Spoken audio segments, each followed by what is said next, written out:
Sabi na naman ni Ruben, walang pinakamagandang namuno sa ating kundi isang Duterte. Siyempre, si Duterte ang nagbigay sa'yo ng kalayaan. Siya lang naman ang nagpalaya sa'yo sa kulungan. Na nagulat ang aktor na si Robin Padilla.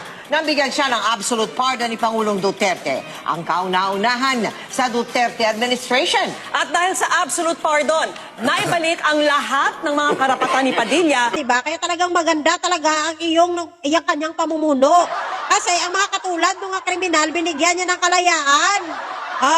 Binigyan din niya ng kalayaan yung mga planderer, yung mga kawatan na pinakulong dati ni Pinoy. Kaya talagang napakaganda ng kanyang pamumuno.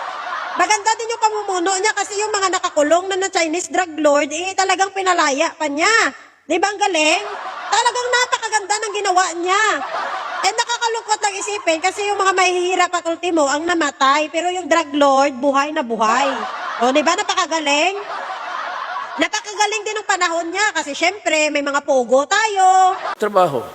Gaya ng pogo. I will assure under my oath of office as President of this Republic, as elected by you, yung pogo na yan, insofar kami dito, malinis yan. Diba? Napakaganda nun. May pogo ang Pilipinas. Yung pogo na talagang hinihindian ng ibang bansa kasi basurang sa ibang bansa yan, ayaw nila ipasok sa kanilang bansa. Talagang niligal ni Duterte sa atin. Napakagaling, napakaganda. Marami tayong pogo hub. No, nandyan yung lahat ng mga sindikato. Diba? Ang galing. No, ang galing din niya kasi niligal din yung isabong. O diba? Naging sugarol ng mga Pilipino.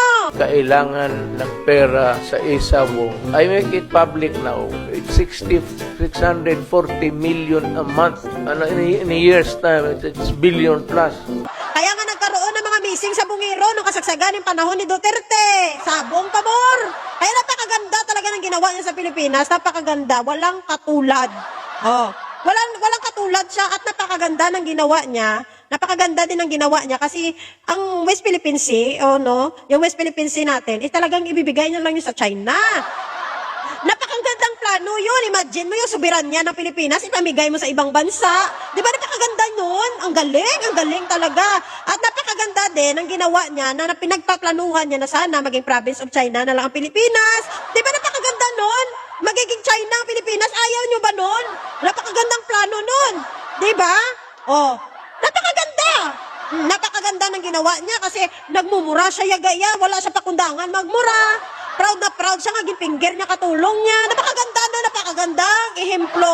Natutuwa pa siya yagaya sa mga ginagawa niya pa yung kalukuhan, ginagawa niyang katatawanan ng yung mga babae na nagahasa, ginagawa niyang joke yun. Napakagandang ehemplo yun, napakaganda talaga. Tama ka, napakaganda ng ginawa niya. Tingnan mo ngayon ng mga DDS, di ba magaganda mga ugali nila?